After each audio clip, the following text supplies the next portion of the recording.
What's going on? We back. It's the Boxing Clinic and more grinding. You know, we in this beach.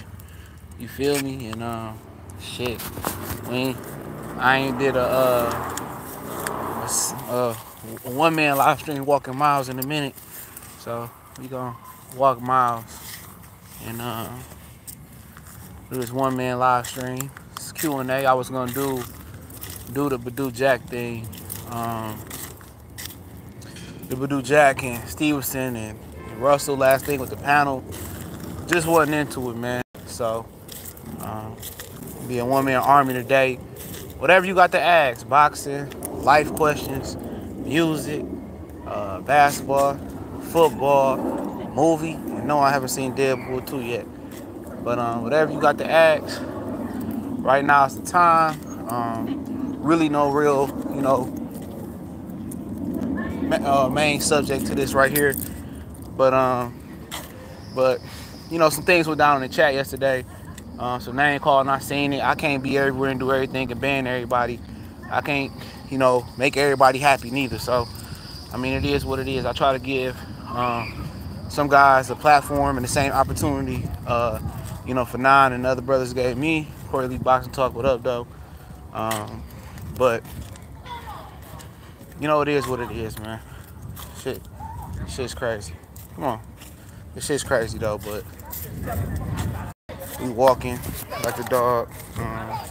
Hold on 1 minute. Show the dog, but yeah.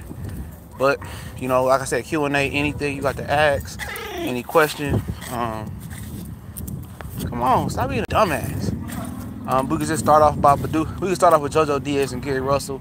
I'll start off there. Whatever you got to ask, questions, Q&A. I think it's gonna be a very exciting fight tomorrow.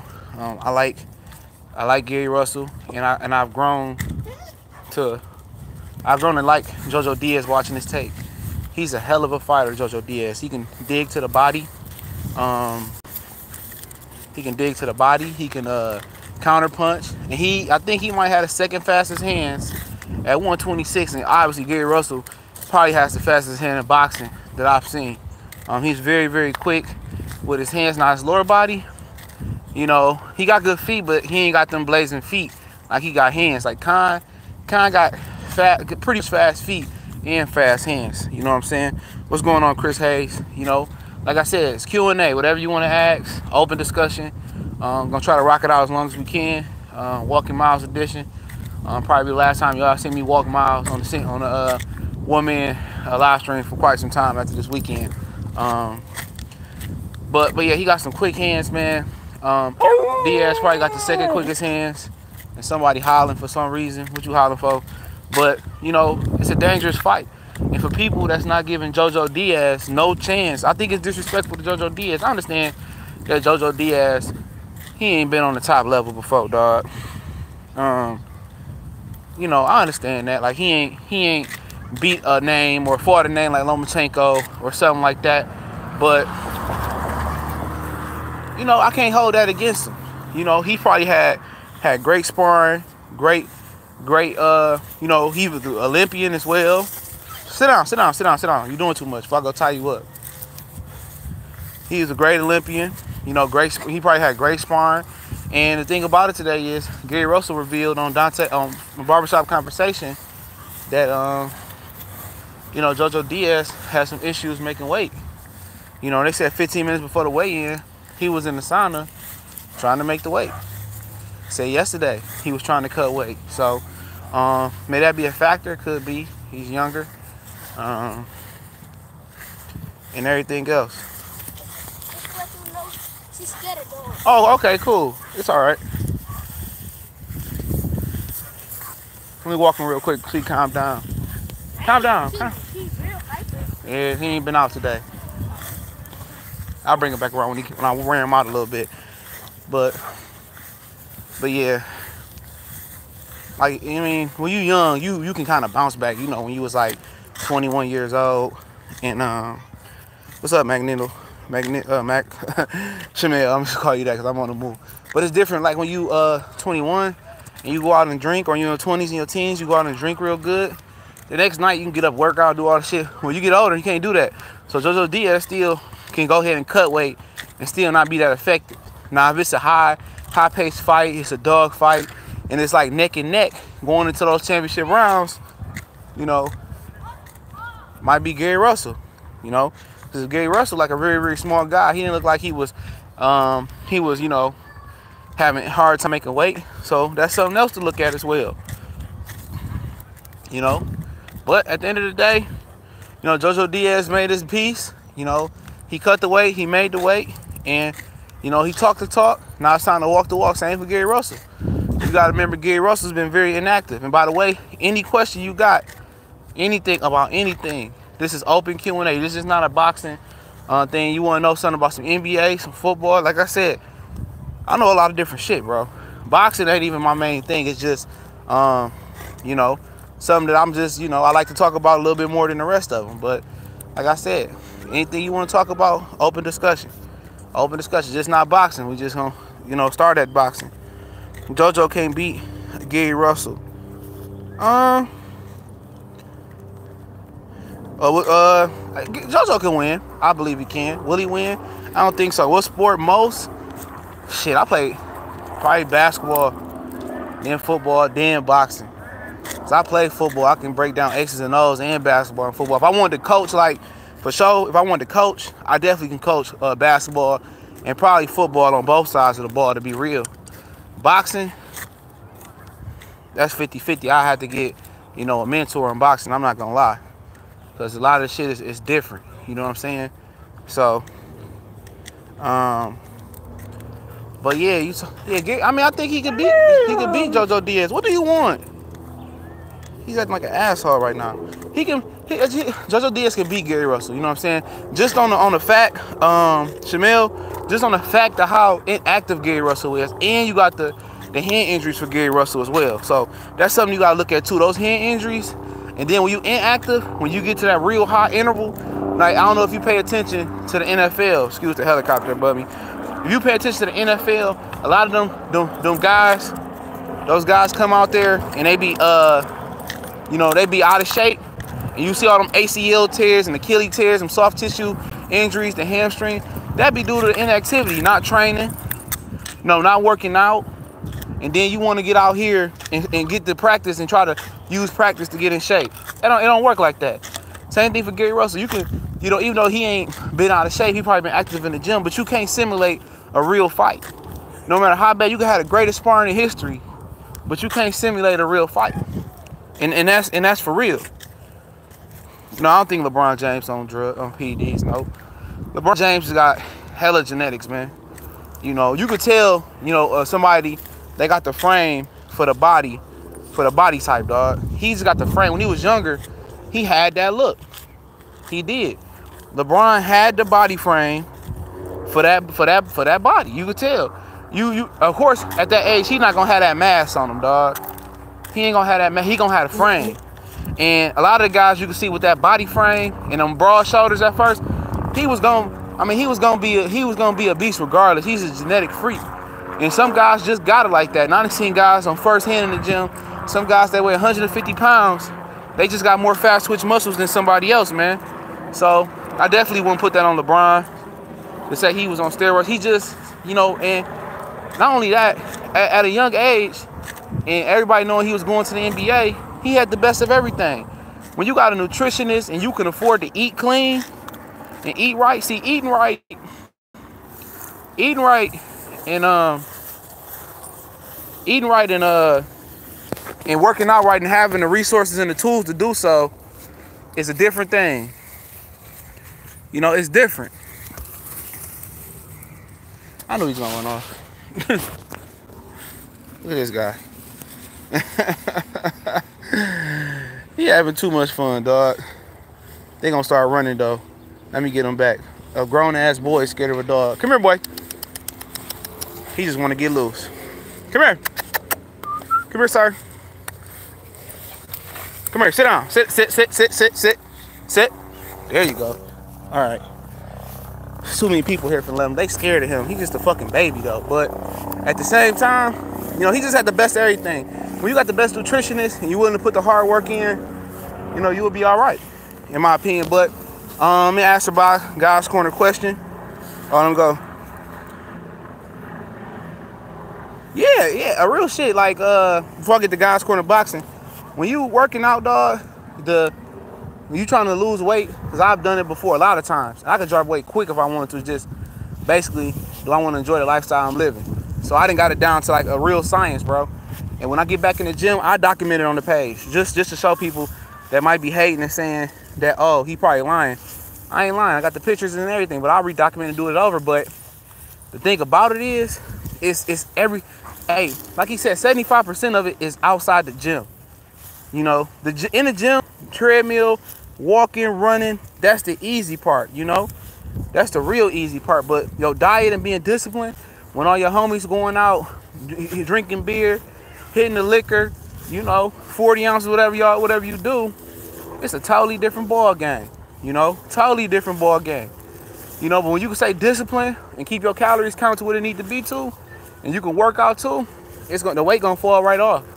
You can leave the pop alone, the sugar alone, all that alone. It's gonna fall. The weight is definitely gonna fall. It's gonna fall off, and that's true shit. And that's real true shit. Stop playing with me. Come on. And that's real true shit, man. And that's it. I mean, you like LeBron, you don't ever see LeBron James with a bottle of liquor or nothing like that. That man, he live a clean life, and that's why he able to have longevity. Jordan, the flu game for Jordan, okay? They said that motherfucker was drunk. He didn't even have no flu, and I believe it. You know, but the Kaz Boxing Corner, what it do, bro? Gary don't move his feet enough. I got a lot closer than I had it before, and he squares up sometimes. He may be susceptible to uppercut. Donald, he definitely is. He got that, hold on, sir. Hold on, sit your ass down. Sit down, Miles. There we go. Tied his ass right to that pole. But, yeah, you thought you was going somewhere, huh, nigga? You mad? He bad. He bad, but we back at it, bro. Cuz bad. But, yeah, man, but seriously, dog, when you look at the situation, you're right. Gary don't have the best feet. You know, his feet don't match his hands. You know, Amir Khan, he a little fast with the feet and the hands. You know what I'm saying? You know, he ain't got the greatest feet, but he got good enough movement. Gary don't move good on his feet. And that's what a lot of people, you know, don't recognize. That's some tape in my shoe and shit. A lot of people don't recognize that. Gary ain't the fastest mover in the world, you know, on feet. He do keep his chin low sometimes, but anytime nobody got that high guard and they don't move their head and they ain't real slick upstairs, you know, they susceptible to a nice little uppercut. And it's the same for Gary Russell. He's susceptible to uppercut. I mean, if you got the long enough arms, you can keep him on the outside. You can push him back. You know, he got longer arms than I expected, but still, man, this is a close fight, man. Diaz is a real fighter and a real warrior, man, and he goes to that body. And one thing about it, I think Diaz can win is because he's not scared to punch with you. You know, Diaz will punch with you, and then you got anybody that ain't scared to sit in the lion's mouth and throw them balls and throw them hands with you, he will do it. You know, he's definitely not a sucker. You know, he definitely not scared. He might not know no better going in there with Gary Russell, but Gary Russell seemed to be the dude that may be a little bit overconfident. And then you have those overconfident guys, you know, and they fuck around and you chip their confidence a little bit in a fight, and you may break them. You know, that's the thing about having overconfident competition. You know, once you create a little bit of doubt in their mind, they tend to fall apart, man. Remember, it's Q&A. Any questions you got about anything, I'm going to go ahead and answer to my best of my abilities. LeBron definitely on Pez, but he ain't the only one on the best. I don't think that dude on Pez, man. I just don't see it. I really do. I don't see LeBron being on Pez, dog. I don't see him, man. I don't see him being that type of individual that'll do that. Some guys, like I'm telling you, some guys just have those genetics, man. You know, to be like him. Because if he was on Pez, I'm pretty sure he would have stepped his Pez game up and started fucking getting tired during the season. You know what I'm saying? He's just a genetic freak. It been guys since the beginning of the time that have been playing 82-game season and been at a high level, man. You know, Jack and Stevenson. I picked Badou Jack. I did a breakdown. You know, I don't know. I think Badou Jack. Hopefully, I don't really let my fandom go into here. I don't have nothing against Stevenson, but I just think it's Badou Jack time. I think Badou Jack hopefully got some good coaching. I am upset at him the way that he left Eddie Mustafa Muhammad. I thought that he should have broke up with Eddie Mustafa Muhammad as a man to his face. He did it through a text message, and I do have a problem with that. Eddie Mustafa Muhammad did a good job with him, but he would the Lou DeVille guy, whatever it is. I see Mayweather give him some pointers. But for Badou Jack, the reason why a lot of people picking Adonis Stevenson is because of his power in his left hand. But I believe Badou Jack is a good enough and a calculated fighter to avoid the left hand and be ready to counter it. Now, Adonis Stevenson is much more complex than just the left hand. He feints with it. He uses his feint made his jab in his left hand that much dangerous in his footwork. His footwork is very, very underrated. He got good feints, good footwork. He got a good system. But I think if you force him to do something else besides that system, which a lot of fighters that he's fought is not on Badou Jack level. May it be Thomas Williams Jr., may it be Fonfora, and I don't know what this helicopter looking for, but may it be Fonfora, may it be Sakio Bika, may it be whoever it may be, Whoever it may be, I don't see too many guys having that same. What's going on, Ray Zone 718? Don't forget, y'all, any questions y'all got, I'm answering right now. Life, football, basketball, entertainment, music, who a better rapper, who the best R&B singer, who this, who that, I answer it right now. But yeah, I just think Badou Jack is gonna come prepared. I think confidence-wise, he on another level right now, man. His confidence is high. His ability and skills have been honed and taken to another level. Let's see. He's been knocked out before. He's got off the canvas before. He's done a lot of things. Shout out to Caesar, man. Lananes, appreciate you, bro. Keep the trio on that boxing itch, man. Much love. Keep up the great work. Definitely appreciate it. How do new boxing fans get more knowledgeable about the sport when a lot of historical fights ain't online? That's a good question. Some good fights are online, man. I find a lot of good Ray Robinson fights, Sugar Ray Robinson fights, man. But as well, you always got, certain fighters. I mean, you got certain channels that just talk about certain things, like Mr. Boxing Today with the 2 at the end. He legitimately just talks nothing but heavyweight, and he can take you back really, really far. But also reading, man. Reading, going looking up old Burt Sugar interviews and how he used to talk about those guys. Old boy that was with Kovalev, Don Turner. He talks about the older fighters and reading about them too. I think reading is definitely the key to empowerment in life, man. And that's definitely one of the major keys to this channel, man. I don't just get the articles and just read the headline. I read the articles from top to bottom, sometimes several times in a row. For me to get the gist of it and make sure I'm not pumping out false propaganda or bad boxing news. I thoroughly read and research, and I think reading is definitely the key of getting more knowledgeable in boxing. If you didn't know, Joe Calzaghe, dad, he was a jazz musician. He read a book and trained Joe Calzaghe to be one of the great. This nigga is fucking retarded, bro. If y'all would have just seen what he did, bro. This dude is a motherfucking dummy. That guy right there, he's a dummy. This dude tried to take off while he knew he was on the pole, like he's about to hit the pole. Now, he did break his other leash before. My retractable leash my pops gave me. But yeah, reading is definitely the key to empowerment and knowledge, man. And then, seeing the old films that you can fight, because allthebestfights.com, they definitely ripped down a lot of film, man. They definitely took down a lot of film. They had all the fights that you wanted to see, new, old, and, they might have got some copyright infringements, but they used to have all the fights, man. And that was just at the end of last year, I was watching a lot of fights on them. But be a reader, man. And then find out who got the real knowledge. A lot of these channels out here, man, they talk about boxing, you know what I'm saying? They talk about it, they talk about the news, but do they know about it? Do they know the fundamentals? Do they know the ins and outs about boxing? Do they know? And some channels will tell you, I just like to get interviews, and I like just to be a fan of it and talk about, and there's always room for vlogging for fans, video logging, to talk about it. But I'm not one of those people that just want to talk about it. I kind of want to decipher. I definitely like to break down the sport. I like to be knowledgeable.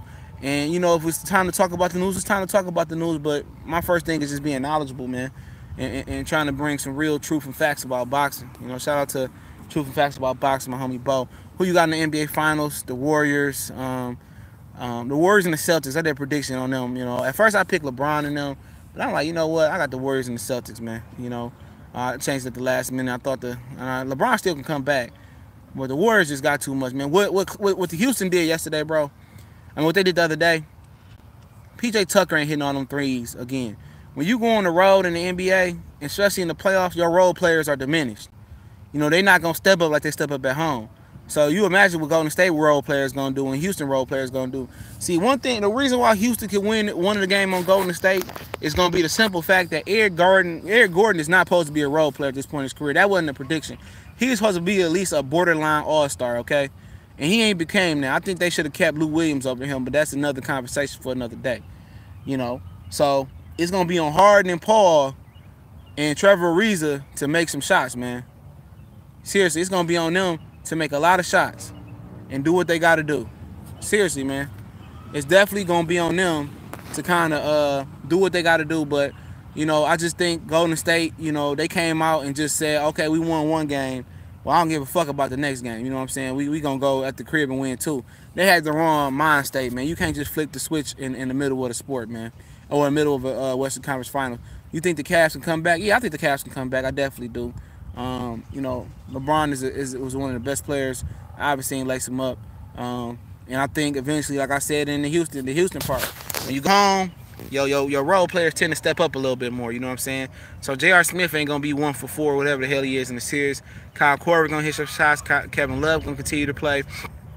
You know, George Hill or somebody gonna step up. I definitely expected more from Rodney Hood coming over from Utah, because every now and again Rodney Hood would have a 30-40 point game over there in Utah. You know what I'm saying? But he never was consistent. It was always the injuries throwing him off. And look here, when you play with LeBron James, okay, when you play, what's going on, Marlos Conner? When you play with LeBron James, you got to remember, man, everybody looking at the fact, oh, LeBron scored 40. It was several players in that. It was only 2 or 3 players that had double-digit shot attempts, and I think it was Kyle Korver, Kevin Love, and obviously, what's the old boy name? LeBron James. He's not letting those players get into the rhythm because LeBron James is one of the most ball-dominant individuals. Here comes a motorcycle. Give me 1 minute real quick. Well, they ain't going that loud.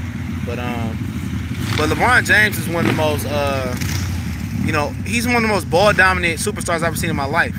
You know, when he was in Miami, he didn't have no help. When he was at Gibson back in the day, when versus Spurs, Gibson and Larry Hughes, he didn't have no help. The reason it don't look like LeBron got no help because he don't trust nobody. He wanted to be the de facto all-around ball player. He want to control the ball. He want to facilitate. He want to do everything. He don't trust nobody to control that ball besides LeBron. And that's one of the reasons Kyrie got the fuck up out of there. You know, this dude was such a ball-dominant guy that he wanted to assist, the rebounds, he wanted everything, to score the points. He wanted to do it by himself and get all the credit. You know what I'm saying? And it's showing. You know, anytime only 3 people on your team got double-digit shot attempts, man, fuck no. You know, you can't get in no rhythm when you got the ball. You're not letting nobody else dribble the ball, or you ain't letting nobody else handle the ball. Let the point guard be the point guard sometimes. You know, just because you dribble and drive and you kick it out to George Hill, and it's the 3rd quarter, and George Hill ain't had but 1 shot attempt, that motherfucker ain't in no rhythm. You know, he not in a rhythm. He got to sit back and let these guys get in a rhythm.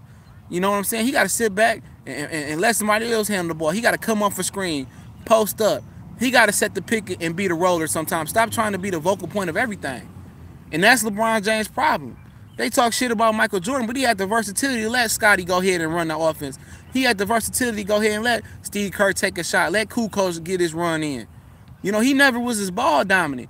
Jordan did whatever it was to require to win the game. LeBron won't. LeBron would rather lose the NBA Finals and average a triple-double than give somebody the credit to get the NBA Finals. Trust me on that, bro. It's for real. That's real shit. You think it's a good idea for Gary Russell to move up if he gets past Diaz? Would it be too hot, too small? No, I think him and Taker around the same height, though. If you're talking about height-wise, size-wise, I don't know. Santa Cruz, I mean, the champions at featherweight won't fight the guy, man. They won't fight him. You know, they doing the same thing they did to Rick and Diaz. They gonna freeze him out. Now, let JoJo Diaz get that belt, okay? JoJo Diaz gonna get a whole bunch of offers, dog. You know what I'm saying? They scared of Gary Russell, man. They always doing that to black fighters, man. Black fighters are always the ones required to continue to go through the scrutiny and the bullshit of divisions. You know, look at Rick and Diaz. Even though he's not a black American, he's a fighter of color. They definitely, they intentionally did that to his career. And all those promoters who didn't like Rick and Diaz, they had the media. A lot of the media, the major media, is in these promoters' back pockets. Like when Brandon Rios and Pacquiao fight over there in China, Bob Arum accommodated a lot of those guys for their flights and their amenities and their hotels and shit. So don't let these dudes fool you, man. They got an agenda. They getting paid. You know, they in the media and Leo Santa Cruz, Carl Frampton, Scott Quigg, Abdul Mars, they are integral parts in the failing of Rigondeaux's career. He was at 22. They didn't want no smoke with him. They moved up. He said he was going to move up to 26. They said we was going to move up again. Or Frampton said, oh, I'm a little heavy, you know. I don't know how much longer I can make it. Even though it had been true, he almost missed weight versus the guy that busted his mouth open in the tub and called the fight off. You know, Santa Cruz, he very long. He can make another weight class. You know what I'm saying? Mares, I don't think he can stretch out too much farther as well. He called out Tank. He get murdered. You know, so you know, a lot of those guys came. They doing the same thing they did with Rigondeaux, man, and Gary Russell, man. Gary Russell is not gonna be vocal. He ain't gonna be disrespectful. He's a very clean-cut fighter. He'll talk a little bit trash and get a little bit grimy with you, but you know, he won't disrespect you and call you out by name. And he not gonna be out here at Leo Santa Cruz and Mares talking shit like, Leo, come fight me, punk, come fight me. He ain't gonna do that. That ain't in his nature. And then when your mouth is closed and you're not really gunning and putting the public pressure on these fighters gonna get away with whatever. If Rigondeaux didn't put the public pressure on Lomachenko, that fight wouldn't have got done. But why didn't he put that public pressure on Leo Santa Cruz? That's the question. You know, he should have put the public pressure on Leo Santa Cruz. He should have came with Leo Santa Cruz and slapped him in his head or something at his press conference, like do something similar to what Lara did to Canelo. But at the end of the day, I mean, and if he fought Leo Santa Cruz, let me put this out there. He should have signed with Al Heyman like Lara told him and Gamboa, look at their careers. But at the end of the day, you know, he made a mistake. But he would have made a lot more money fighting Leo Santa Cruz than he did with Lomachenko and fucking with Bob Arum, you dig? But as far as your question, I mean, he said he can go up to as high as 140. He on dope, ain't he? So I don't think one weight class will hurt him. I think him and Miguel Burchett, that's who he looking at. And he said if Tank in his way, he got to destroy Tank too, you know? So, who's your favorite boxer, current, past, and upcoming? Currently, I like Earl. I ain't always been an Earl fan, but I seen improvement. Earl is probably my favorite fighter, along with Dimitri Bivol. It's Earl and Dimitri Bivol right now. I like them two young guns, man. We say past, Aaron Pryor. I just like what he brought to the ring. He's in a certain situation like Rigondeaux. A lot of guys like Ray Leonard didn't want to fight him. Definitely like him. And up and coming fighter, I like Christopher Little B-Hop Colbert. Marlowe's Corner, what it do? What fight will be bigger in the U.S.? Wilder, Joshua, Thurman, Spence. Wilder, Joshua. I seen Fanon, he got a lot of subscribers. And don't forget to share the videos too. And he had a poll, and it was like 83% or 90-something% that fans want to see Wilder and Joshua. That fight is definitely gaining traction, and it's definitely it's gaining hype, man. It's gaining hype. I'm not into these heavyweights like that, man, because I'm so used to seeing the heavyweights when it was way better. But I'm definitely into that fight, you know, and I think that's gonna be the bigger fight. Keith Thurman hurt that stock, but anytime you got a marquee heavyweight fight, and they can promote it, and which they have promoted it through social media. It's been promoted through social media. Maybe Eddie Hearns, you know, talking to the LDBC, and maybe Eddie Hearns, you know, talking and negotiating through the internet, through IFL TV, through all these different sites. You know, it's all through social media. Maybe, you know, Wilder putting an offer out there, saying everything's in the bag on Instagram. That's social media. So social media is definitely taking over, and Eddie Hearn is smart because he's using the free marketing platform for social media to really uplift him. And then look here, you know, Eddie Hearn is a smart motherfucker, man. You know, it just popped in my mind. They set him up on a Boxing Voice with Wilder and Fury caught him in a lie. It was a phone interview a while back. He still came back and gave Ness another interview. So Eddie Hearn don't hold grudges. If you have a disagreement with Eddie Hearn or whatever it is, he know controversy is going to just make him a bigger, more popular promoter, not only in the UK, but in the US. Now, casual US fans are starting to know who Eddie Hearn is because he's the only promoter, manager, advisor, and some fighters don't even use the social media and internet platform to their advantage. Eddie Hearn is using that platform to his advantage. He's growing in popularity for free. If I was to catch Eddie Hearn walking up my street right now and say, let me get an interview, Eddie Hearn to give me an interview because he know free promo better than any promo. Excuse the hell, I don't know who they looking for. But they know free. He know free promo better than no promo. He's not an idiot. He know what he doing. He's a better marketing genius than people give him credit for. He's building legendary status off the internet and off of social media. So, you know, Eddie Hearn, man, you got to give him credit. His $1 million deal gonna jump though. Trust me. Even he got a rim fighter, he's gonna jump. LeBron want the credit when he win, and he probably blames his team. Yeah, he do blame his team, Victor Q. What it do, man? He do blame his team. In Miami, I ain't had no help. What the fuck you mean? Chris Bosh was a top 10 player before he got to Miami. I watched him give Dwight Howard 20 and 30 or 30 and 20. Him and Dwight Howard had some of the best wars, big man wars of modern day history. He don't let nobody be great. He want all the shine. He did it with the Cristal battle in the Biggie video. You know? I see Pac-Man fighting Danny Garcia, possibly. And don't, hold on, let me switch earbud. That should irritate my ear. But possibly he can be fighting, possibly he could be fighting Mikey Garcia. That makes sense. Because Mikey Garcia, in my opinion, ducked the World Boxing Super Series tournament. So, if he don't want to jump up to 47 fights, Keith Thurman, Danny Garcia, you know, which is, you know, all fights he talked about jumping up fighting, he talked to Keith Thurman to his face. Said, I want to fight you. But other than that, you know, why not him and Pacquiao at 140 if Lomachenko ain't willing to come to 140? I know Pacquiao said he go to 135, but, you know, I really can see Pacquiao and Mikey fighting because they sparred each other. And Pacquiao paid him for the sparring. What it do, Jose, rich guy? Do you see Spence and Crawford turns out anything like Hurd and Lara? I got to see Crawford fight, man, at 47. I got to gauge his power, his speed, his body work.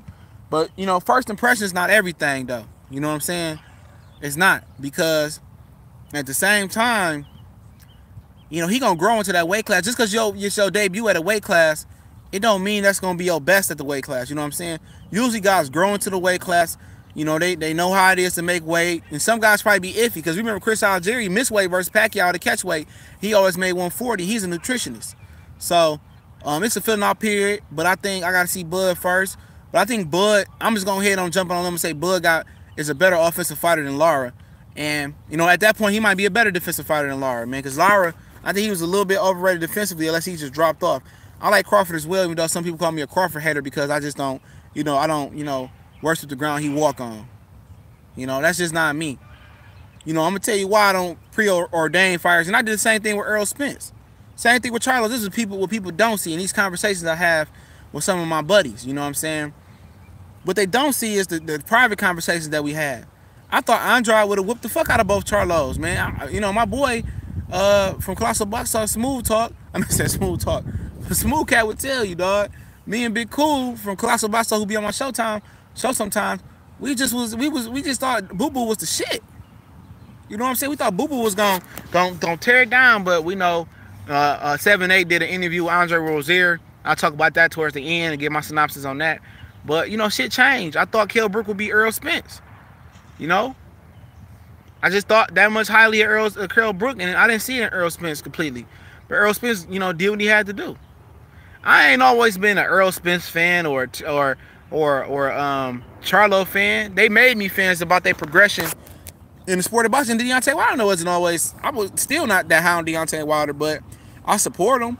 But I still ain't, you know, it still ain't like I'm just pushing these guys just to push them. I'm not pushing them and saying them. They earned their spot, in my opinion, you know, so far, for me to talk of them of being very, very highly. But, you know, but I think Crawford, man, he'll get there, man. Crawford's a good fighter.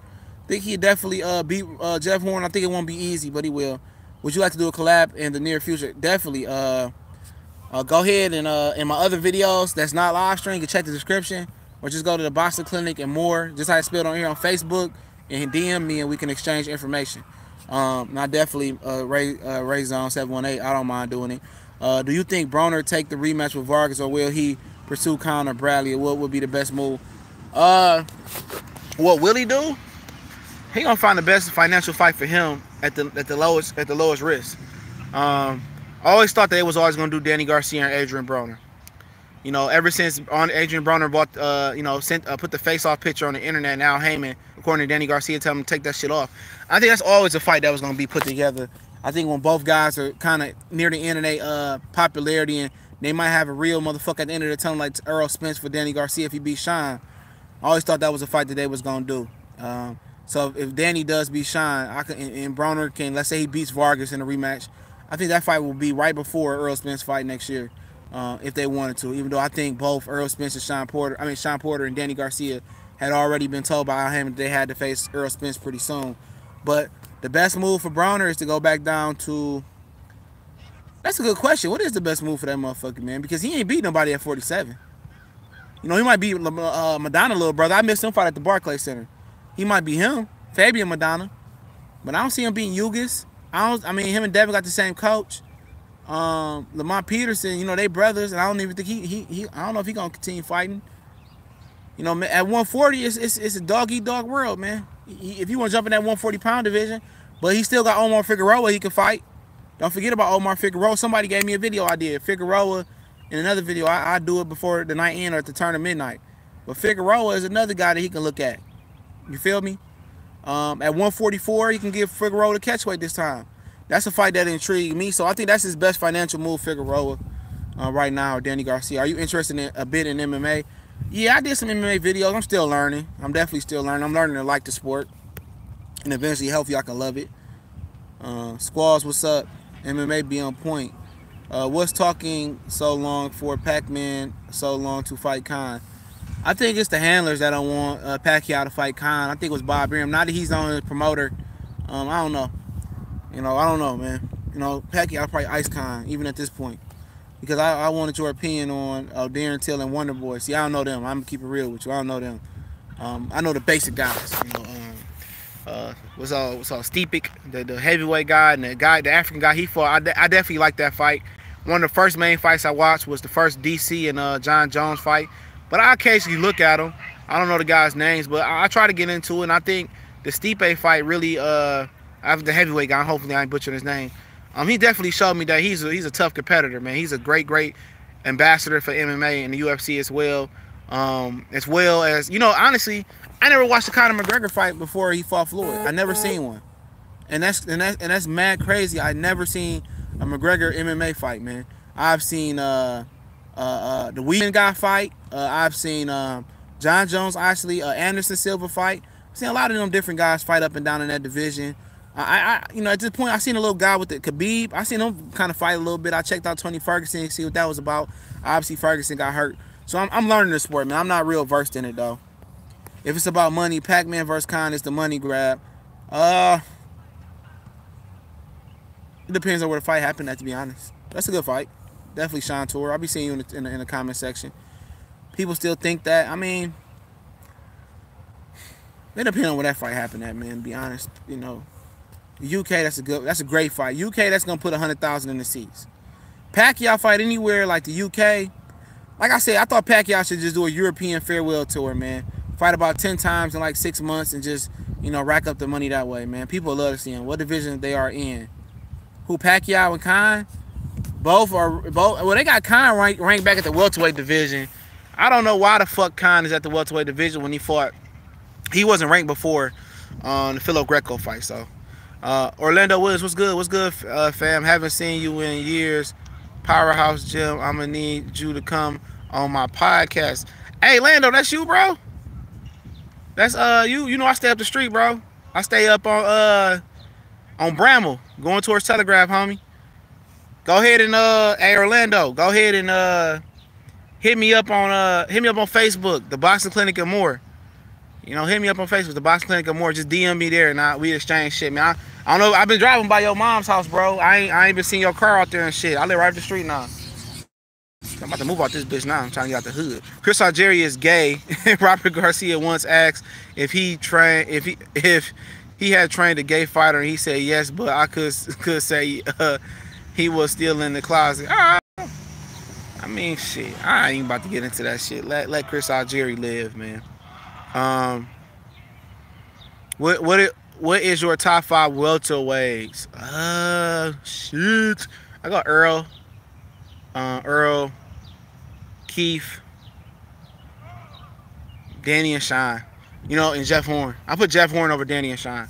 So I got Earl, Keith, Jeff Horn, Danny, Sean Porter. And the only reason I don't say Terrence Crawford, to be real, bros, is because Terrence Crawford is Terence Crawford ain't fought yet, so I can't rank him if he ain't fought at a weight. You know, no offense to Terence Crawford. I'm just saying, if you were training a fighter, what would your game plan be to defeat Spence? Back him up, you know, be aggressive with him. You know, your jab got to be on point because his jab definitely improved, and you can't move and let him walk you down. If you moving and you let Spence walk you down, it's gonna be a tough night. You better be a Bernard Hopkins or a Floyd Mayweather or a Pernell Whitaker with your movement. You know, cause Spence he gets a woody for walking you down and beating your ass. You know, that's just him. He love that shit. He love to walk you down and beat that ass. So what you gotta do with guys like Spence is what you gotta do with some of them Eastern Europeans. You gotta put the jab on them and you gotta push them, put them on their back foot. Now, if Earl Spence beats you on his back foot, you just shake his hand and say good job. You know what I'm saying? You always want to make a fighter, you know, as much as you can, do what they not. You want to take the best asset away from them. And Earl Spence's best asset is cutting the ring off and being an aggressive fighter. Now, if he beats you on the back foot and outbox you, like I said, man, you beat him in the middle of the ring, shake his hand and say a good fight. You know, but you want to push that dude on the back foot and make him go backwards and see if he can fight on the back foot. And if he can fight on the back foot, you know, I mean, it's better than letting him have his best asset and walk you down and beating the fuck out your ass. You know what I'm saying? For real. Dominic Cruz is the Flood. I don't know what that is. Pretty Boy Floyd versus Loma. Pretty Boy Floyd. I'm not gonna get her. Pretty Boy Floyd. Gotta go. All right, good shit, Jose. I appreciate it, bro. Dominic Cruz is the Floyd Mayweather of MMA. Check him out. Okay, I'll go check him out. What is the meaning of life? Experienced. Meaning of life is experience, growth. That's basically what life is. Because that's what I can tell you right now. You know, if you don't grow and learn from your experiences in life, I mean, you're just doing yourself a disservice then. There's a lot of motherfuckers who in life who don't learn their lesson until it's too late or never do. You know, it's a lot of motherfuckers walking around 40, 35, 40 years old and ain't learned their lesson yet. You know, life will teach you your lesson. Life, as long as you live, life will teach you what you need to know. Will you absorb the information, or won't you absorb the information? It's as simple as that. Top 5 baby making tracks. Shit, you know, even though they say Teddy was a little sugar, you gotta put turn off the lights. You know, matter of fact, you could just put the whole motherfucking 12 play CD on. Was it 12? Was it R. Kelly boy? I can't remember. 12 play. You can put that whole CD on and let it ride. You know, Luther, Teddy. You know, R. Kelly, you know, before, I mean, I don't know if he was doing that then. There's a lot of great R&B artists as well out there, man. I ain't putting on no Chris Brown, though. I'm fucking to no young Chris Brown, man. What do you think about the Charlos? I think they are good fighters. They solid fighters. I mean, people be asking me why they not on my pound for pound list. They don't have that crossover fight yet. I'd be a hypocrite to say they was and they ain't had that crossover fight. Once Mel get that fight versus Charlo, and if Jamal can get the fight versus Danny, Shevchenko, Triple G, Canelo, and he proved he can be able to cash in, then they earn a spot. They very, very good fighters. They seem to work hard.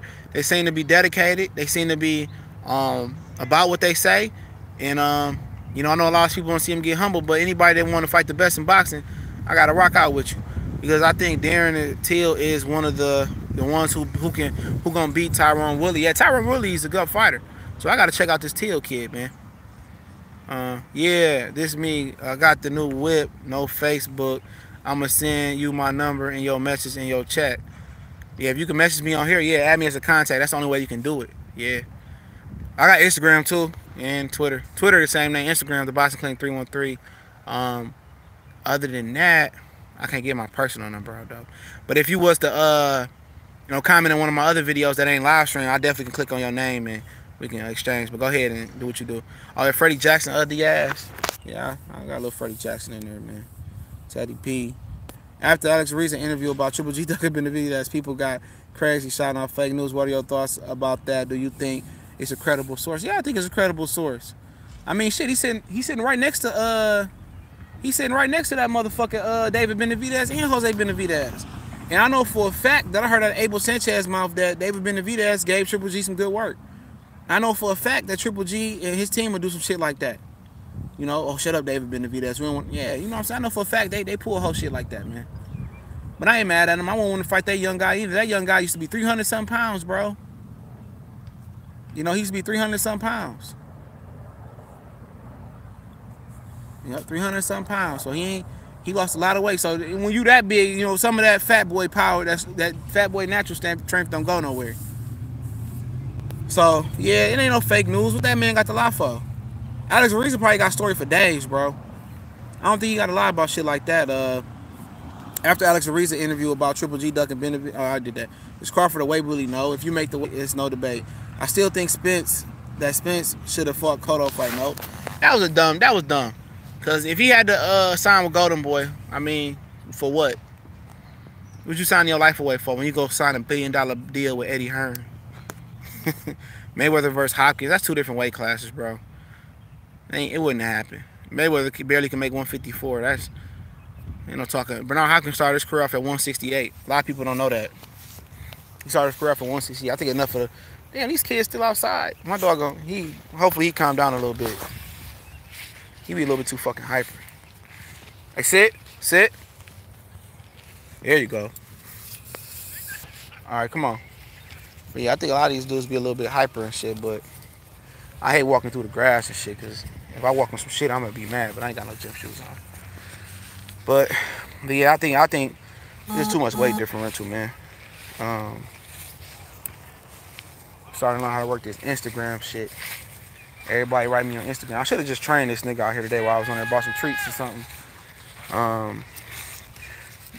Yeah, I play plenty of sports. Hoop, football, shit, believe it or not, tennis, golf, believe it or not. I think I still could play golf. Football, shit, plenty of sports, man. Pretty much did it all. You think Crawford can dominate 147? Yeah, I think Crawford can dominate 147. He one of the best fighters out there in the world today, easily. Crawford's a dominant. What's so much shit out here? God damn, we gotta get from over here, bro.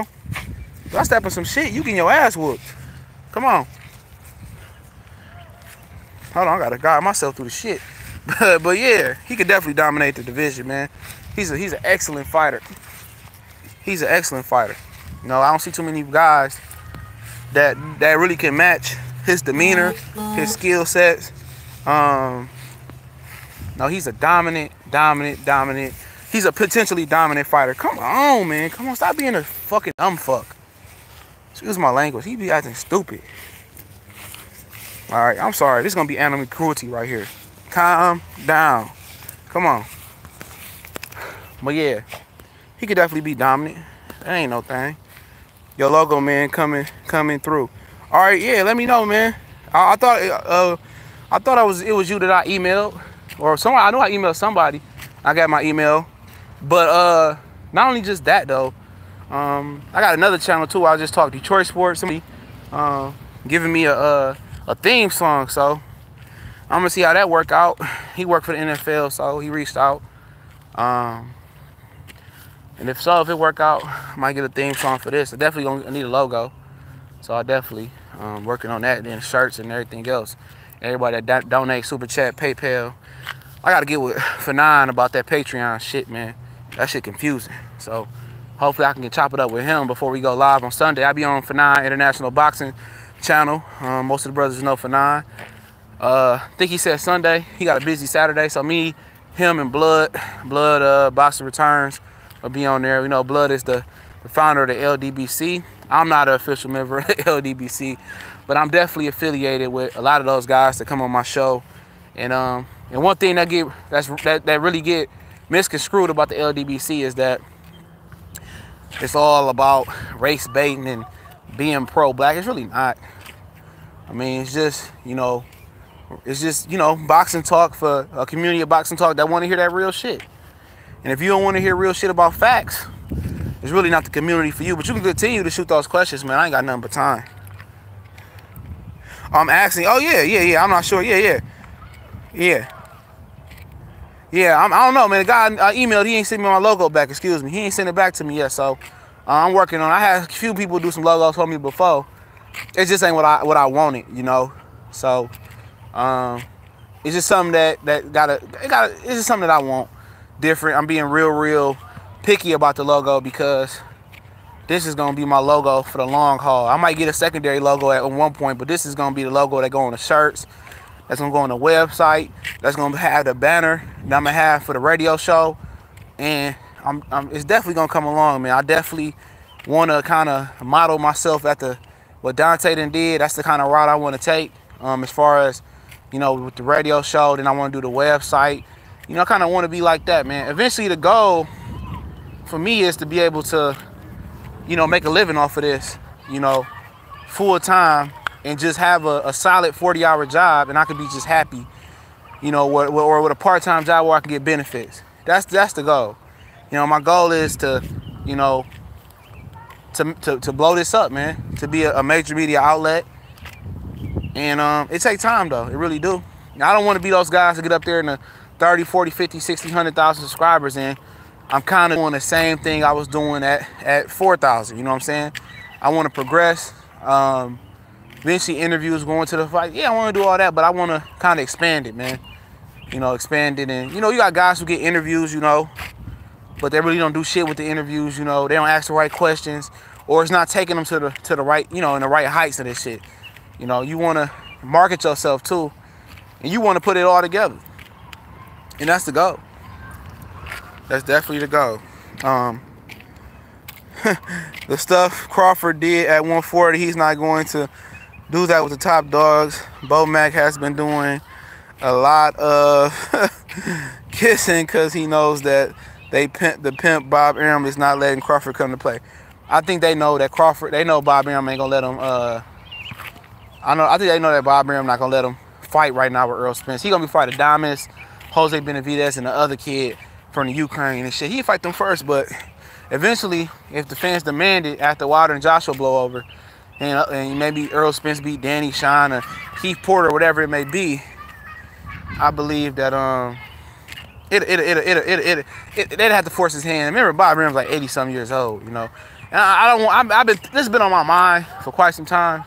I don't want to be an asshole about it, but when Bob Arum get out the way, bro, however it may happen, you know, not wishing that it does happen, I think Top Rank is gonna have a totally different outlook on their views in the sport of boxing. I really do. You know, I think they're gonna have a different outlook on the sport of boxing. Let's go this way. You know, and that's just my opinion on it. I'm not saying that the guy is I don't want, you know what I'm saying? You know, I don't want him to use his faculties and not be in the sport. But I think he a logjam in the sport of boxing.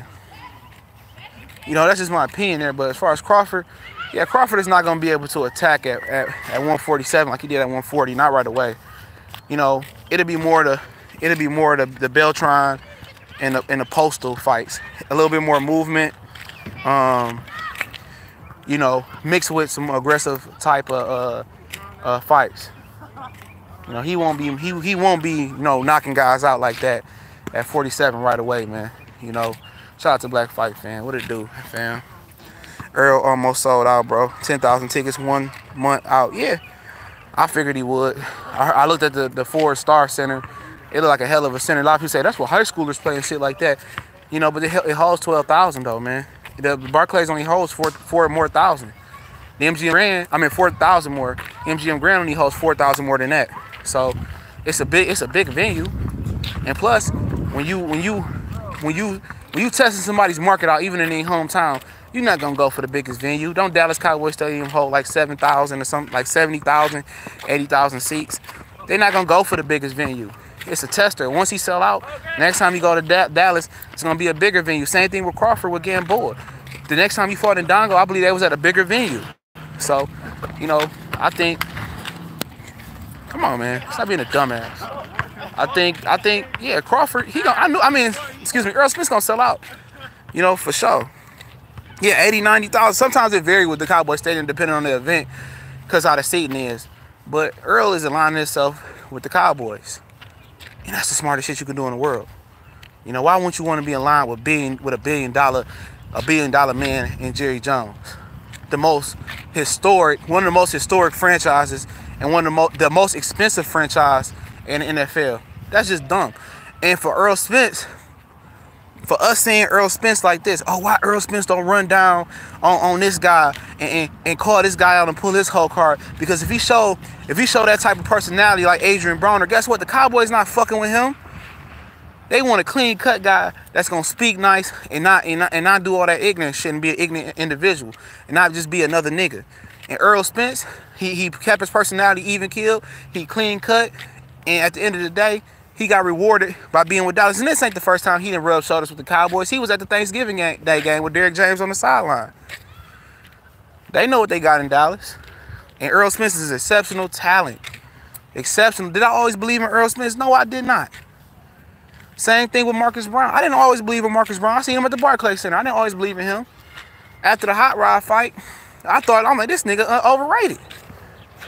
But he changed it around. And that's just to show you, man, just because you're a young fighter and you have a hiccup or a loss, it ain't over. It ain't the end. You know, it ain't the end of you. It's just the beginning. Because coming off a loss, fuck that Floyd Mayweather shit. Coming off a loss, it tells me more about you than coming off 40, 50 straight wins. You know, some guys take a loss and they crumble. The career is over with. You know, you see guys like Robert Guerrero lose to Floyd Mayweather, his soul is gone. He was never the same fighter. You know what I'm saying? You see other guys like Gary Russell lose to Lomachenko, he got better. He told me a lot about Gary Russell personally and character-wise than a dude that going 50-0. But Floyd, he had his adversity points too in his career. Jose Luis Castillo, most people say he lost, but what they didn't know is that nigga had one arm in that fight. That's what they don't tell you. He tore his shoulder cuff. I mean, his rotator cuff. But they don't tell you that. See, that's why certain things in history, let me say this before we get back to the question. Certain things in history, in the books, it's not going to be able to tell you about fighters and situations. In the history books, it say Triple G he might end up with the title defense record broke. But it didn't tell you that half of those title defenses, or how many of them was the regular WBA title, and he wasn't the super champion. Come on, let's get on this grass, sir. Glass. You know, he wasn't a champion. They won't tell you that in history, though. You know what I'm saying? They won't tell you that. History not going to be able to tell you the whole story. That's why these guys do this shit and cover this shit up and do this and that. You know what I'm saying? And it's why they take certain routes and wait for people to get old. Because at the end of the day, all the history books going to say, did you or didn't you win? Or didn't have this title or not? Not how you got it. Oh, this guy wasn't shit. That guy wasn't shit. You know what I'm saying? That's what it is, man. Do you think the Cavs can come back? Yeah, I already said that. Yeah, I think they can come back. You know, with the help of Adam Silver and the NBA officials. They can, you know. I think role players play better at the crib, Aunt T. Role players gonna hit shots at the crib, I'm telling you that right now. Do you think Shakur Stevenson would dominate Ryan Garcia? If so, what are the advantages or disadvantages would you say Ryan needs to win? Ryan got about, what, 8 or 7 more fights than Shakur? No, it's too much boo-boo in them grasses. I ain't fucking with it. Well, what would he... I would favor Shakur just because I know Shakur, he more pro-ready. And what y'all don't understand about pro-ready, y'all might look at Devin Haney. He look good in there moving around, moving and dancing. But Shakur Stevenson is a guy that's holding his ground. He's kind of maturing into a pro-style fighter. You know, he not running and moving too much. He just doing enough moving. He trying to become a cerebral, calculated fighter. And you can see the growth right now. And he's struggling with that, you know what I'm saying? But I think if he get in the ring with Ryan Garcia, a guy that he dog-walked before, just in his mind, he know he's a better fighter and confident. But what Ryan need to do, you know, for Garcia, he just needs to become, and I was impressed by his last win, unlike a lot of people was, and I'm not a hater. But what he needs to do is what Broner never learned to do, is to deal with pressure. Because once you throw at Ryan Garcia, he put them ear cuffs on. So he don't necessarily need to be slick. He just got to know his limitations, and he need to know how to fix that. And that's by controlling range. You know what I'm saying? Don't just cover up and put the earmuffs on because somebody throwing fire at you. You know, learn to punch with them. Learn to make them miss. Learn to pick it off and catch and return. Learn to do some of the things that can nullify that fear of getting hit. Because when somebody throw at Ryan Garcia, he put the earmuffs on, he hide. Like Broner, they just go into disable Sanchez. You know, and that's the issue for them. You know, he needs to learn to deal with the pressure now, because if you can break that habit right now, it'll be all right. All right, I'm gonna give you some leash. He looks sad as hell. Hey man, this nigga won't let me off the leash. I can't. And I gotta cut my backyard tomorrow. So, funeral, all types of shit going on tomorrow. So, might be a slow day to begin off with. So, got funeral. Also, Comic Con. I'm supposed to be going to Comic Con. I don't know if I'm gonna make that. I ain't never been. Of course, oh, let me get that one question. Oh, I got that question. How well do you think Timofey Lopez can compete with Gervonta Davis, Shakur Stevenson in the future? Good. Timofey is a good fighter. He's an exceptional fighter. He signed with Top Rank. He one of my top 5 prospects. His daddy is he's another daddy's boy. His daddy is very confident in him. But, you know, time will tell. He's already ranked inside the top 15 at one of the sanctioned bell bodies at 135. So that should tell you something. He's from the Bronx. And them fighters, them things about the fighters in New York, they're very confident, you know. And for Zab Judah, it worked for him and it worked against him. You know, being too confident. But Timofey is a good fighter. Heard he beat up a few guys in sparring. But he could compete. He could end up beating anybody. He could end up being one of the better fighters in the world. You know, I'm very impressed. Was that a questionable knockout with a rabbit punch on Saturday? Last Saturday? Yeah, it was. But it is what it is. He confident. But I read that he got stopped in the first round of the Olympics or amateur tournament by a Frenchman. I don't know if it was stopped or why he got beat in the first round. But hey, that don't really mean shit. You think Stevenson inactivity will come into play? Oh, absolutely. Adonis Stevenson, he talking about not secure, has only fought once once in 15, once in 17. I've been feeling 15 all day. Once in 16, once in 17, and twice in 2015. The last time he fought twice in 2015, I believe, was at Fanfora. It was in Sakio Bika. I don't know what the fuck happened in Sakio Bika. You know, there was a guy that you know, he was rough and rugged, but he was a tough guy. But the last 2 times, he fought 2 times a year. And since Sakio Bika is his last toughest opponent. You go Thomas Williams Jr., another Fanfora. He ain't really fought nobody, you know. So, yeah, inactivity will come into play. Like I said, you can do all the training in the gym you want to. In the beginning of this video, I said you can do all the training you want to. But you can't train for them high intervals, dog. You can't train for the energy in the stadium. You can't train for the mental fatigue knowing that when this bell ring, if you lose or you get knocked out or whatever it may be, that ain't no redo overs. There ain't no coming to the gym tomorrow and having a better day. It's over with. So you can do all the training in the world in the gym to stay sharp, but ain't nothing like, you know, active competition. And for all my people in here that play sports, you know that. You can train all day, but you ain't in football shape. You ain't in basketball shape. Ain't nothing like football and basketball shape, but playing football and basketball in a real game.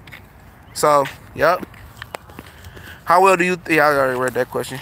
That's because football is like a religion here in Texas. I know. My boy, my college roommate, well, he wasn't my roommate. He stayed 2 floors above me. He played in El Paso, and we exchanged highlight tapes. And that nigga was a beast. You know what I'm saying? He was just telling me how Texas was. And even before the true story about the Friday night fights came out about Dallas Carter, he was telling me that Friday Night Lights, the last scene, that wasn't even the championship. You know, he was telling me about the real story before it happened. You know, he ended up transferring from New Mexico, who was New Mexico and New Mexico State University. And one thing I can say about staying in the South for some time is that cool brothers in the South, man.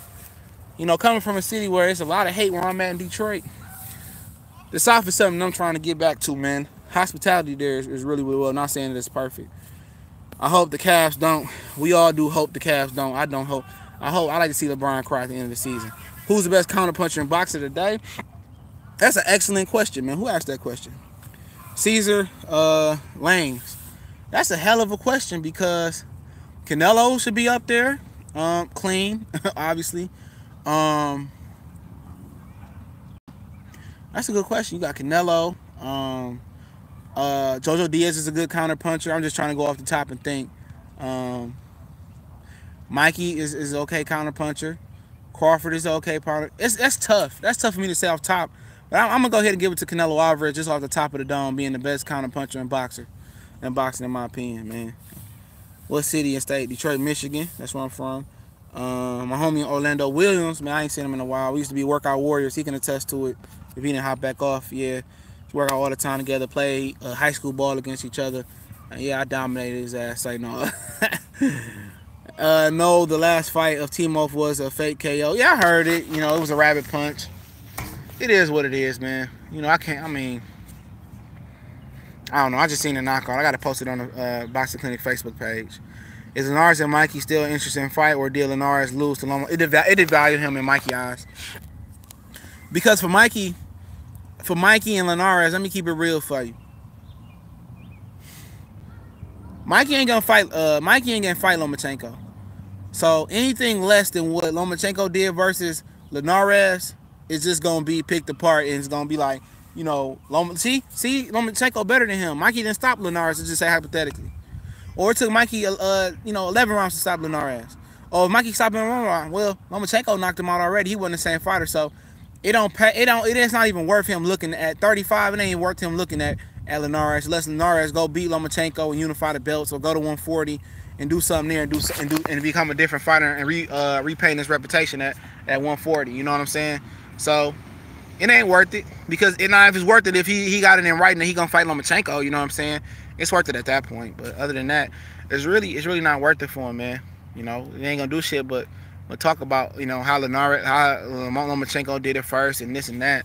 So it's different, man. But yeah, don't forget this Saturday.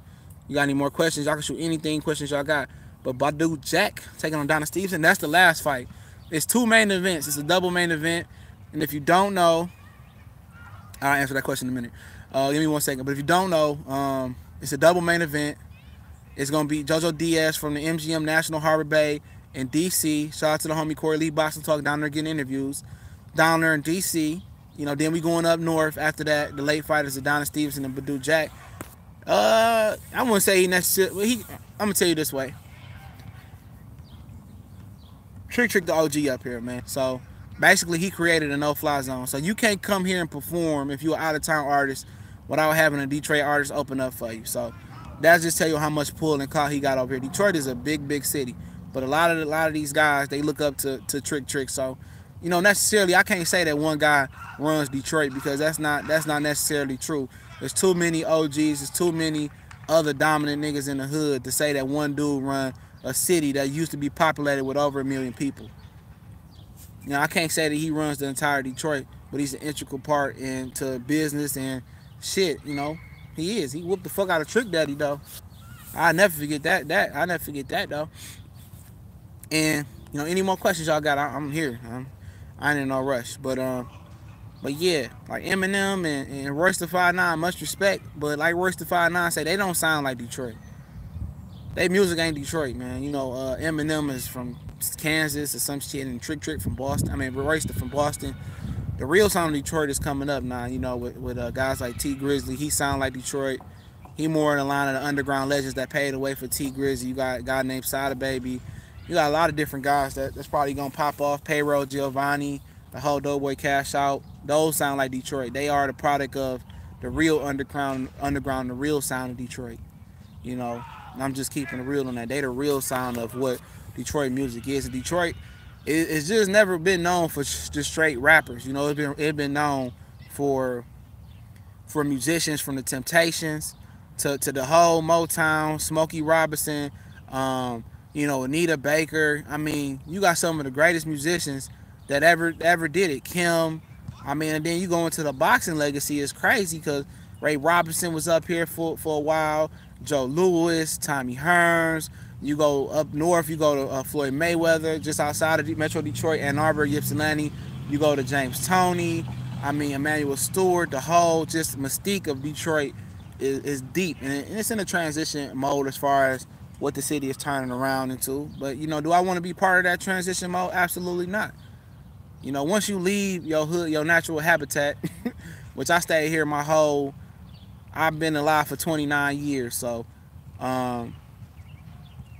in a couple years I ain't stayed here, man. You know what I'm saying? So when I stayed in the Gump down in Alabama, when I go to visit Atlanta a lot, down in Florida, Central Florida, down in South Florida, yeah, it's different. I would never want to live in Florida. You know, I never want to live in Florida, man. Just too racist. It's a nice town. The humidity, the Florida is a. Let me say this about Florida. Florida is a dangerous place, and I'm not just talking about the racist shit. Man, that's where Detroit humidity hit the South heat. That humidity and heat, that shit is a different animal, man.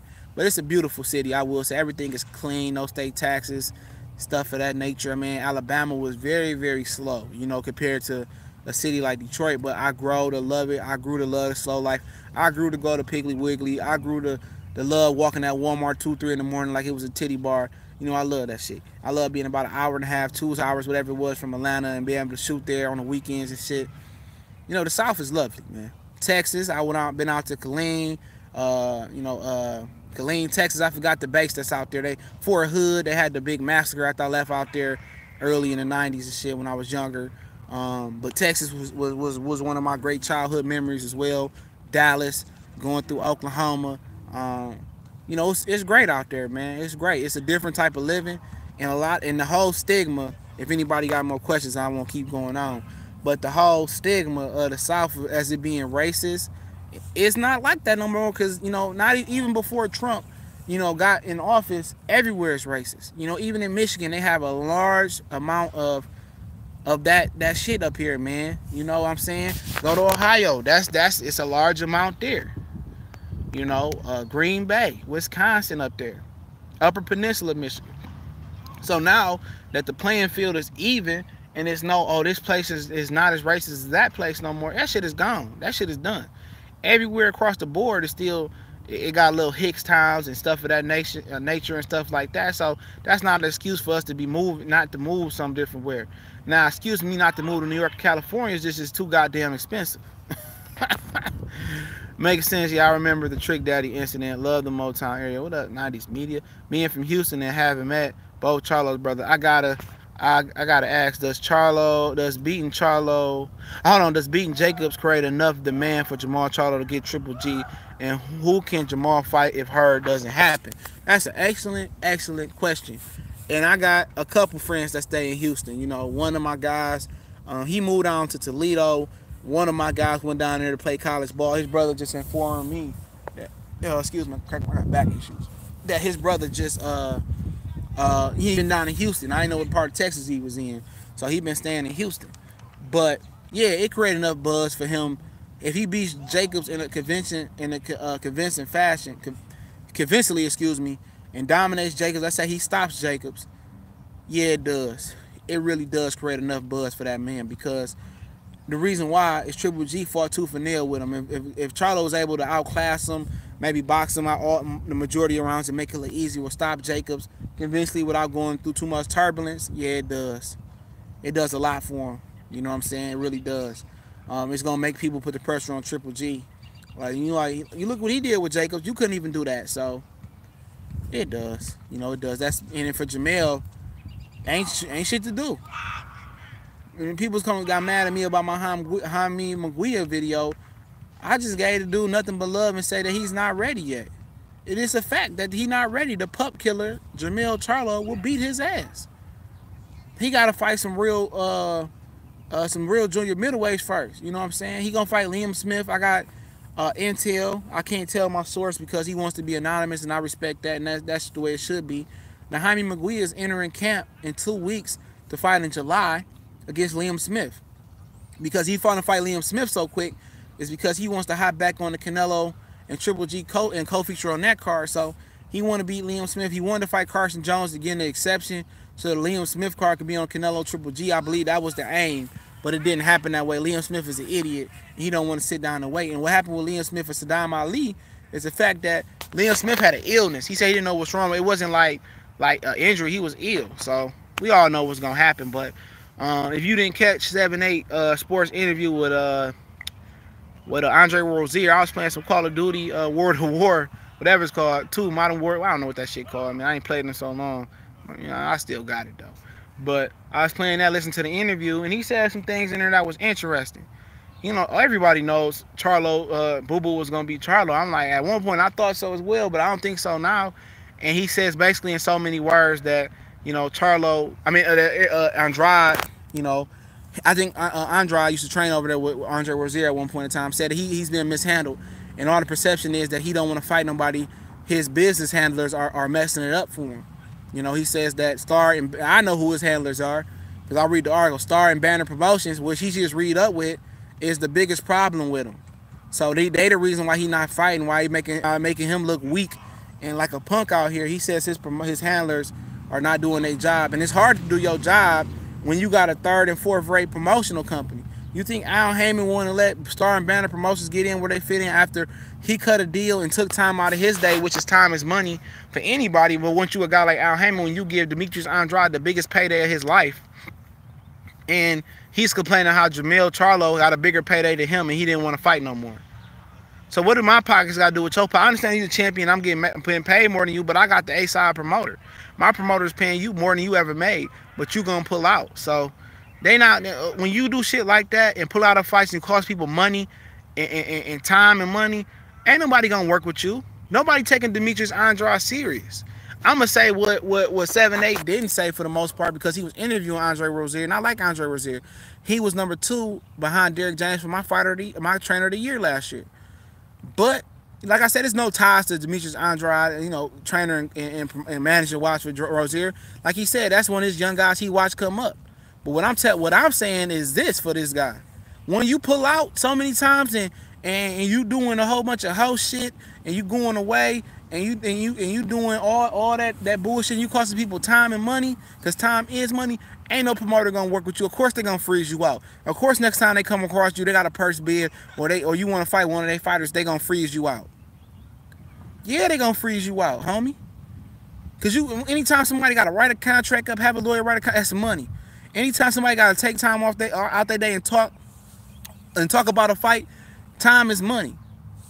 And you costing people a lot of time, and that's worse than money.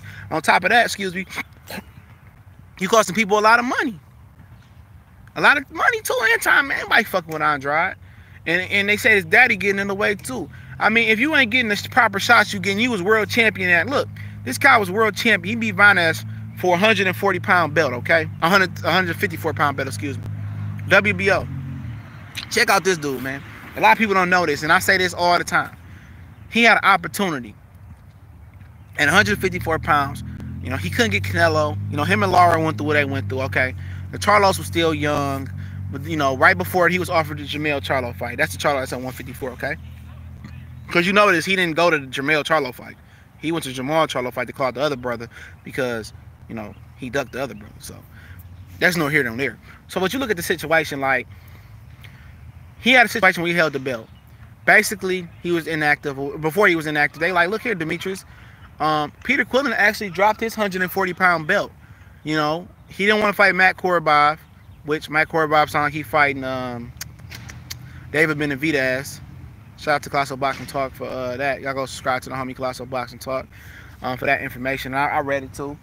But not only did he fight, you know, he got offered a Matt Korobov fight at 160. WBO was like, you know what? And they don't even do this. Well, you are a champion at 154. We want to offer you an opportunity to be a champion at 160 pounds versus Matt Korobov. You know what this guy said?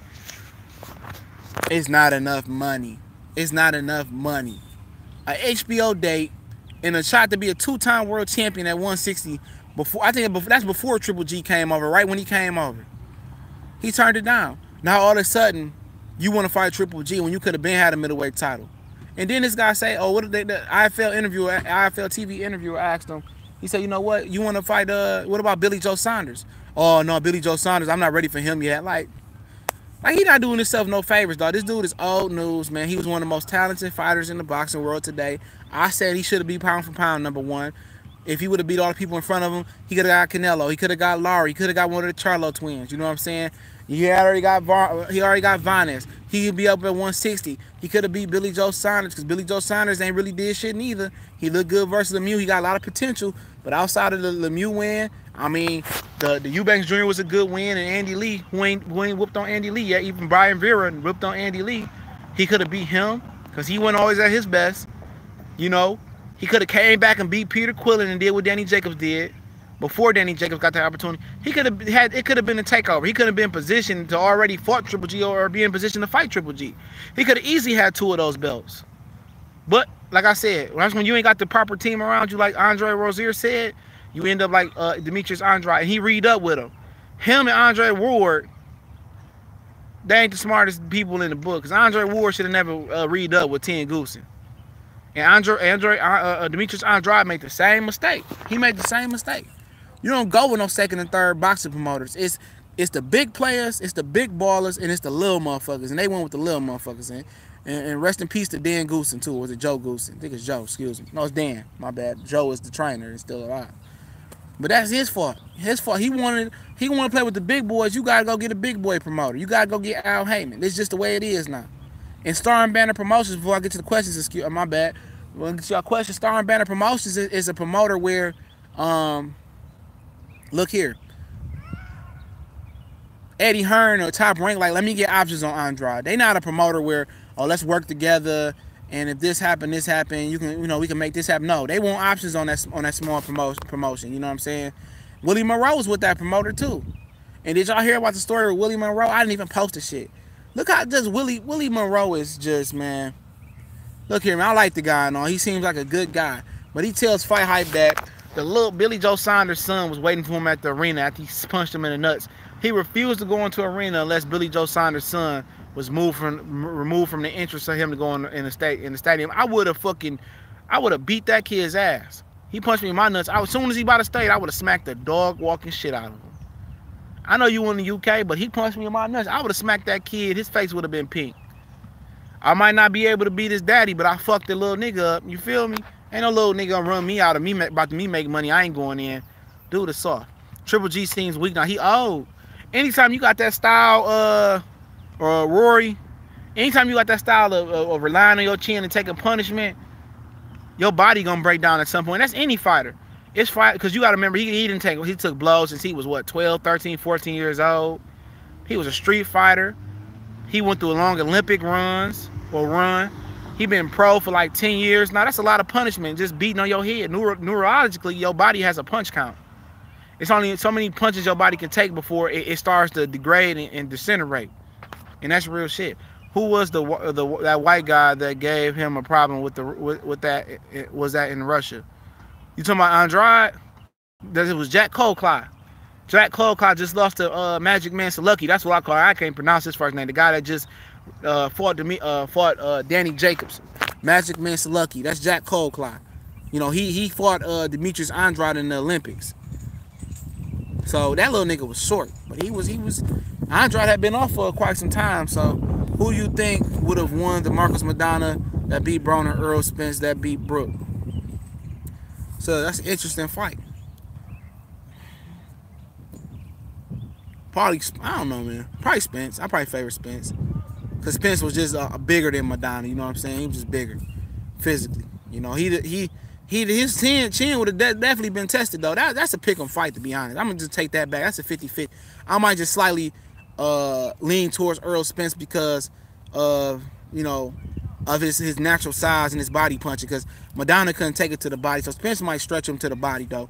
But a lot of people don't know Keith Thurman, his HBO debut before he signed with Eddie Hearn. But when he signed with Al Heyman, and they were still on HBO, he was supposed to fight Marcus Madonna instead of, what was it, Herberto Soto or something like that? When Madonna pulled out, he said it wasn't enough time with Robert Garcia yet. Yeah, it was Jack Colclough, yup.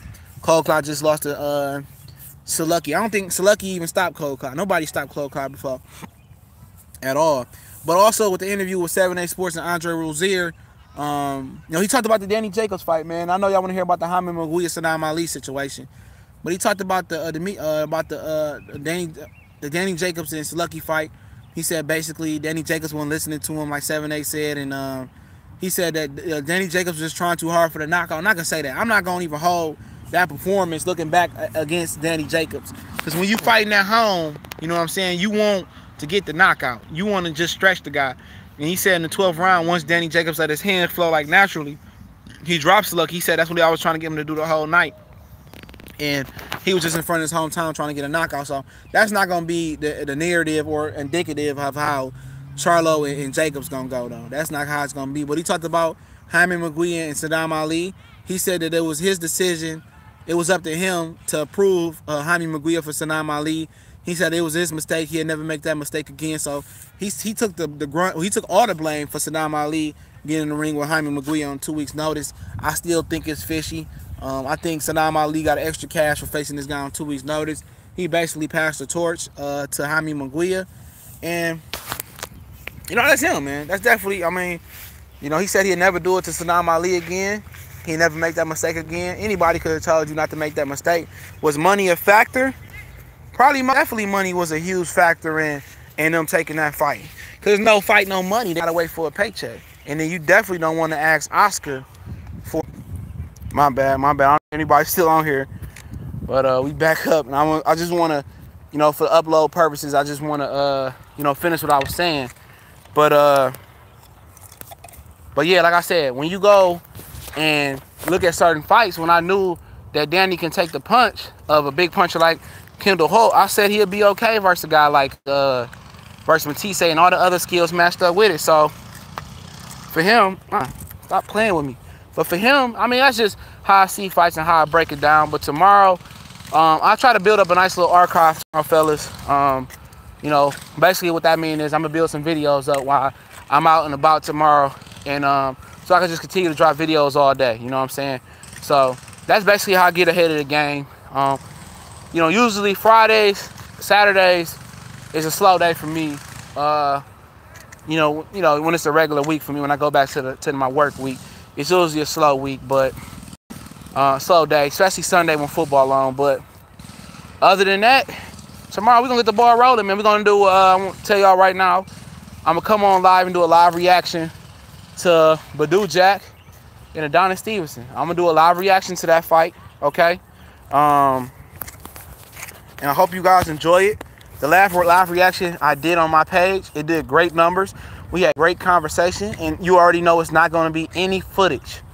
You know, just straight commentary. So if you at the job and you can't get the fight, you just wanna hear play-by-play, or if you wanna watch the fight and you tired of hearing, you know, Paulo Maldonado or Al Bernstein, or you wanna hear some different commentary, which I won't shit on their job. I think they do a good job. But if you wanna hear good commentary, you know, tomorrow we're gonna be doing a live reaction to that.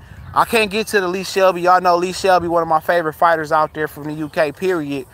Because like I said, I got a funeral to go to. My fiance's cousin, she passed away, and me and my mom's boyfriend might go to Comic-Con.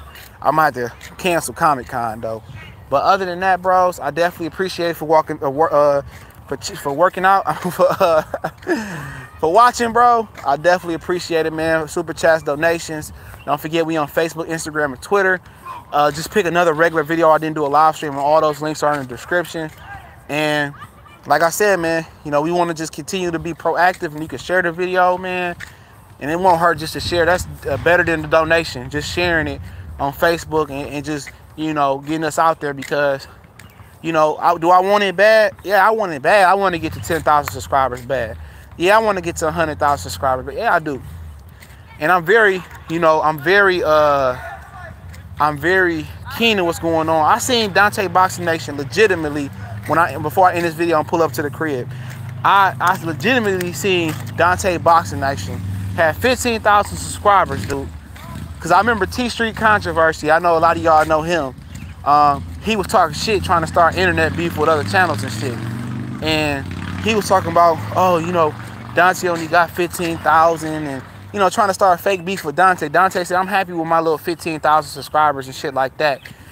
And after that, T Street, at what he doing with that fight, View 360 shit, he had 35,000, I think, right now. Now, you know, God bless his heart, he went through a sickness, but yeah.